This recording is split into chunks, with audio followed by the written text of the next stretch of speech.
Good morning, world. Today we're going to be taking a look through a full day of eating. But I'm only having 1,000 to 1,200 calories a day at the moment as part of this aggressive diet. So I thought that could be interesting for you guys to see, because a lot of you asked me, hey Eugene, what do you eat when you're following this aggressive diet? I'd be suffering, I'd be dying, I'd be having all kinds of cravings, I'd be hungry, low on energy. Not that I don't feel some of those things from time to time, but I figured with enough people asking, it's probably about time I did a video like this to show you guys what that looks like, and maybe talk a little bit about how I feel during it and some of the tips and tricks that I use with cooking and foods and all that kind of stuff that people care about. I'm not going to talk too much about the actual diet itself. I've already done a long video all about the hows and whys to this aggressive diet, which I'll leave a link to up here somewhere in the corner. This video will be centered just around literally going through my day today and everything that I'm eating and drinking. So I've just woke up. It is 6:30 in the morning on Christmas Eve, and I start my day with a couple of big glasses of water, just like this. I don't add anything to it. There's no lemon juice to alkalize, which doesn't really alkalize at all. I don't add any salt to it, although maybe you could make the case adding some electrolytes into it for hydration. I just have water, and that's all I drink through the day. I just drink water. I don't add sweeteners, I don't add amino acids, I don't add salt, or I don't have juice at the moment, or anything like that. It is just plain, boring old, but tasty water. I think that's about it. So I'm waking up, going to go for a walk, get some sunshine into my eyeballs, and then I'm going to cook my first meal, which I think is chicken, maybe? Chicken or beef. I can't remember what I've got in the fridge. And that's about it. I hope you guys enjoy this video. Oh, I know I'm going to get questions about the nasal strip. I've just woken up, so might as well answer that. These are to help decrease nasal resistance, to help me breathe better, more easily through my nose. I can breathe perfectly fine through my nose, but it makes it even more easier and even better, and allows me to breathe with even less resistance. It's really important for sleeping, which helps me get into deeper quality sleep. Helps to lower my respiratory rate as well, which I'm not going to get stuck into in this video. Something you can Google if you really do care about it. But if you've never used them before and you struggle with sleeping, if you struggle with breathing through your nose in general throughout the day, not just when you're asleep, these are an absolute game changer. If you're not sure if they're going to help you or not, just try breathing through your nose normally with your mouth closed, and then put your fingers to your cheekbones like this and pull apart to create more of an opening in your nasal passageways. And what you'll normally find is you can breathe with much more ease through the nose. And if that helps you, these will definitely make a difference and are worth looking into. Anyway, let's get stuck into the video. Meal number one today is chicken breast, and I'm having that with these gluten-free wraps and a salad, which has cauliflower, green peas, cucumber, zucchini, capsicum, tomatoes, and some wakame. And I've dressed that whole thing, which was about 12 cups worth for the entire bulk of it. I've dressed all of that with 5 mils of sesame oil and 10 mils of tamari. Although I could have gone much higher with tamari if I wanted to, because there's not really a significant amount of calories within that. A little bit goes a very, very long way when you're looking at sesame oil to give it a lot more fragrance and a lot more flavor. Now, with the chicken breast, the way that I make this a lot more tasty and a lot more tender and juicy, because it's a pretty boring and dry cut of meat otherwise, is I butterfly these breasts, so I cut them in half and open them up, and then I pound them out on a chopping board to tenderize them and to make sure that the fillet is very even in its thickness. So when you cook it, you don't wind up overcooking one side and then making the other side really undercooked or raw, which is not tasty. Little things like that go a very, very, very long way to helping you enjoy your diet, whether you're dieting or not, and making it a lot more sustainable for you. A lot of people get all up in arms when they see me talking about these low-calorie diets, saying, oh my God, it's unsustainable. And the reality is any diet plan with high calories or low calories can be seen as unsustainable if it's something that doesn't fit into your lifestyle and that you don't enjoy. Side note though, dieting in general for the goal of fat loss or weight loss, it's intentionally meant to be unsustainable because you're actively creating stress on your body to tell it to lose weight and ideally body fat. You shouldn't be able to sustain that for the rest of your life.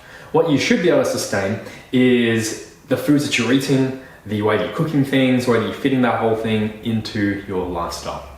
So the other thing that I do with these gluten-free wraps, normally I would wrap it up, but because this salad has big chunks of cauliflower in it, it's a bit harder to form that into a nice neat wrap. So instead, today I'm going to toast these in the oven so they become more like a chip, and then I'm going to break them up and crackle them over the meal to make it a bit more enjoyable from a textural standpoint. I find that when it comes to dieting, the things that I miss apart from the actual volume of calories and food coming in and certain flavors is texture. And introducing things like that can help you stay quite sane. These are really decent. These specifically only have 356 kilojoules, which I don't know off the top of my head, but it's quite low calories for a wrap. So yeah, looking forward to getting this meal in. This is really tricky to do with this lens because it's such a zoom tight shot, but it's time to go train. So I'm having a Kiwi Fruit pre-workout. I would normally have 1 or 2 pieces of fruit each day. Vary between kiwi, maybe apple, orange, pomegranate as well. Being whatever I feel like, honestly. With kiwi, eat the skin. It's got a lot of fiber in it, got a lot of extra nutrients in it that aren't found in the flesh. It's not that bad. I don't think it's bad at all, I think it's tasty. It's much easier and more convenient as well. My arm is getting tired holding this big camera up. Quick detour before training because I need to drop off Katrina some lunch because she's at work and she forgot to bring some food. And I'm also going to get a coffee, which I wasn't planning on doing, but there's a really good cafe nearby. And I thought I'd just get a quick double shot before I go train. I only have coffee maybe twice a week. This is going to be the 3rd hit of coffee for the week because I do find it unnecessary when I sleep well, which I did last night, and I don't want to become dependent or reliant on something that you build up such a high tolerance to so quickly. Another little thing that helps just to preserve sleep quality as I'm dieting.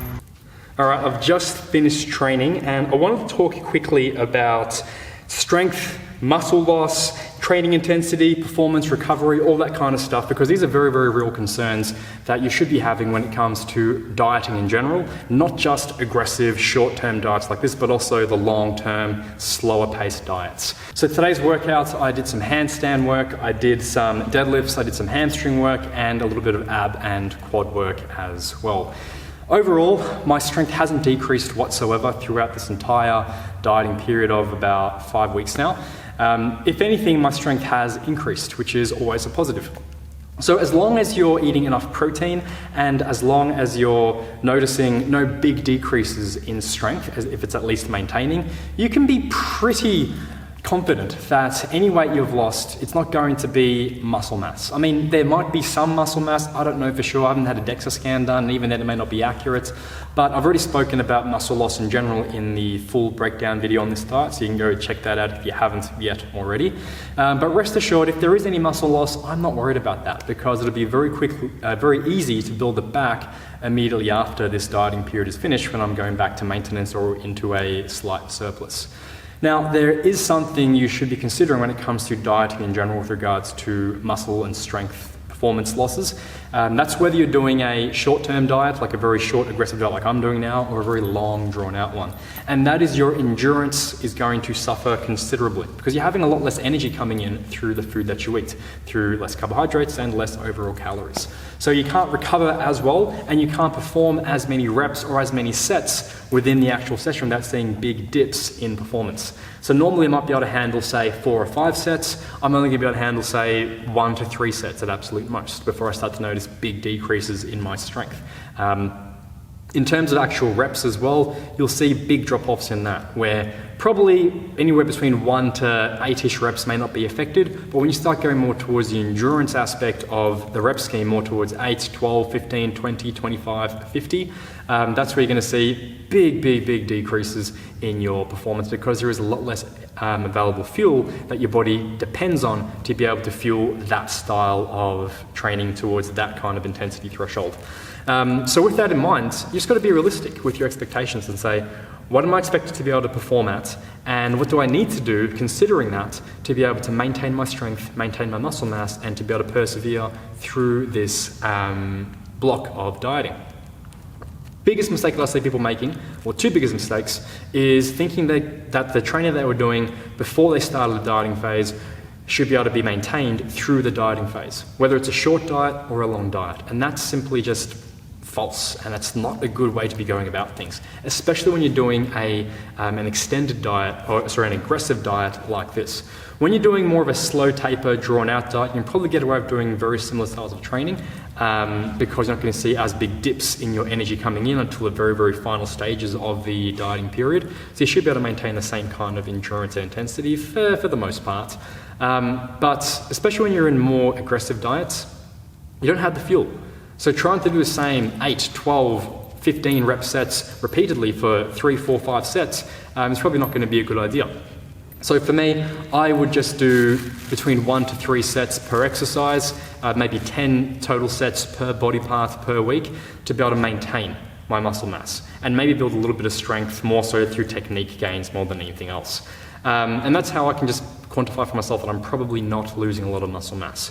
It's where people try to do the same thing they're doing before, where they start to burn themselves out and dig a deep ditch for themselves with their recovery, and that's where they may feel good for a week, but then they'll just take a big nosedive and start feeling absolutely terrible as they diet, and they start to see big drop-offs in their performance, and that's where they start risking muscle mass, because they're going to start coming into the gym, dragging their heels, not getting a good workout in, and not getting a productive workout in, and as a result, of course you're going to lose muscle mass. If you consistently come into the gym and you're training with lighter weights for much less volume overall, and you're not recovering from that, then of course you're going to notice decreases in muscle mass and strength.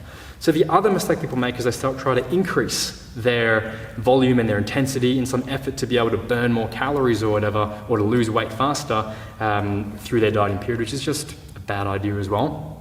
Not that doing more activity isn't a good idea when you're dieting, because it's good to keep your overall energy expenditure up, but trying to chase more calories and intensity that you can't necessarily recover from, and not meticulously tracking this and taking into consideration as to what your real goal is right now, is a big mistake. And that's another reason why people will feel good for maybe a week. They'll go fire on all cylinders, take all the stimulants and push really hard, but then they'll start to take a big nosedive and they'll see again big decreases in strength, performance and muscle mass. So that's about it. I haven't eaten anything else apart from the kiwi and breakfast this morning.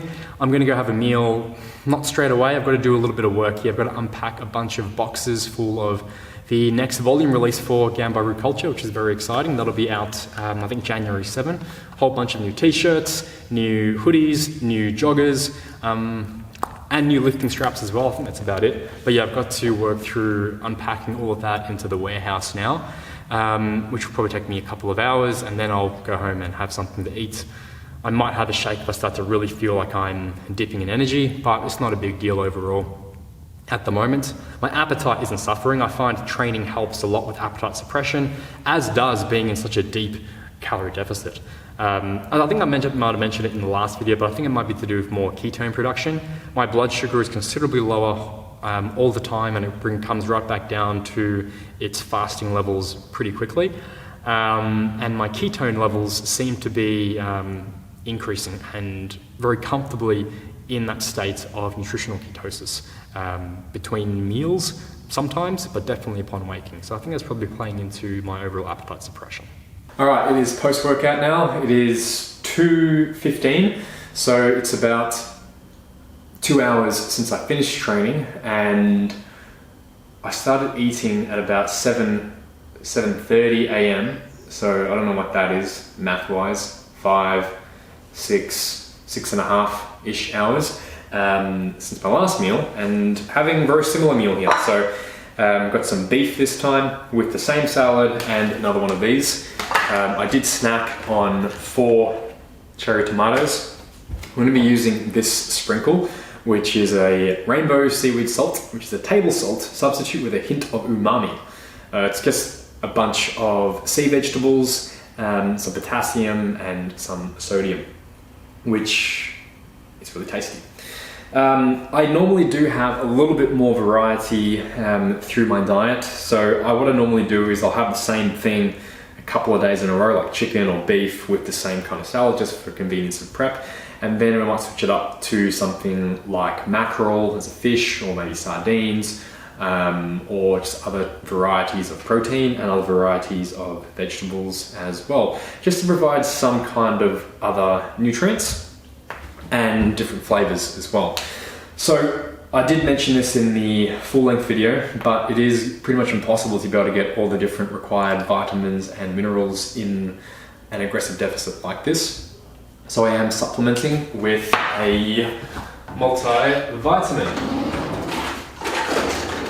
which is this one here. It's Advanced Nutrients by Thorne. I don't get any kickbacks or anything by mentioning this brand. Thorne is a brand that I've just been using for a very, very, very long time, and I do trust them with regards to their production, manufacturing, and the ingredients they use and doses they use. So there you go. That's about it for this meal. Gonna sit down and eat it now. As you guys know, it is Christmas Eve, and I didn't really feel like being stuck editing and filming more videos all the way into the night, because I wanted to just have the night off, because I'm probably going to go see my family later tonight. But I wanted to get in early and do this wrap-up video now, and I'm going to keep filming just the little things that I end up eating, and then I'll overlay it over this so you can see what I'm actually eating.